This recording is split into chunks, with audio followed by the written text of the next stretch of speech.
బిడ్డలు ఇవాళ కుర్చీలు ఎక్కడానికి సిద్ధంగా ఉన్నారు. ఒక ఆయన పొద్దుగాల లైవ్ నడుస్తా ఉంటే ఒక ఆయన కామెంట్ పెట్టి నడుస్తున్నా. ఆయన పేరేందో ఉండే, నా ఫోన్లో ఉండే, మహేశ్వర్ రెడ్డి అని ఒక ఆయన కామెంట్ పెట్టింది. ఏంటంటే బీసీలంతా మా ఉత్స తాగాలరా అని పెట్టిందన్న. చూస్తారా కామెంట్? ఇక చూడుర్రి, బీసీలంతారట రెడ్ల ఉత్స తాగాల, మా ఉత్స తాగాలరా అని చెప్పి అలా కామెంట్ పెడతా ఉంటే, ఇంకా ఏం సోపది మీకు మాకు? జరా ఈ కెమెరా ఏదైతే ఉందో ఇది జూమ్ చేయండి వాయిస్. ఈ లైవ్ స్క్రీన్ల మీద కనిపించేటువంటి కెమెరా ఇక చూడండి. మహేష్ రెడ్డి అట బీసీలు ఎప్పుడు మా ఉత్స తాగాల్సిందే అని చెప్పి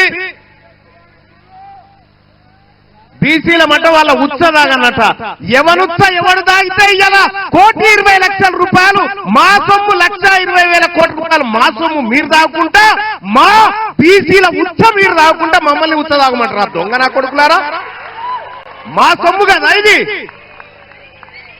మా సొమ్ము తాగుకుంటా మమ్మల్ని బీసీలకు ఇలా అధికారం మేమంటే ఒక ఆయన అంటాడు మీరేమన్నా చేసుకోరు కానీ రాజకీయాలు చేయొద్దట. బరాబర్ రాజకీయాలే చేస్తాం. మా బిడ్డ శ్రీకాంతాచారి ఆత్మ బలిదానం చేస్తే ఆ శవంకాడ కాపుకున్న దొంగలు మీరు ఇలా మా బీసీల గురించి మాట్లాడతారా? మా బిడ్డకు చేసిన న్యాయం ఏంది ఒక్కసారి నేను అడుగుతా ఉన్నా. ఏ లెక్కకు ఎక్కడైనా సిద్ధం. తీన్మార్ మల్లన్న లెక్కలు తీసుకొని వస్తాడు. మీరు రమ్మంటే గోల్కొండ కాడ కూర్చుందామా, 1000 స్తంభాల గుడి కాడ కూర్చుందామా, లేకపోతే కాకతీయుల ఏ దూరణం కాడ కూర్చుందామో చెప్పురు. మీరు చేసింది దొంగతనమే.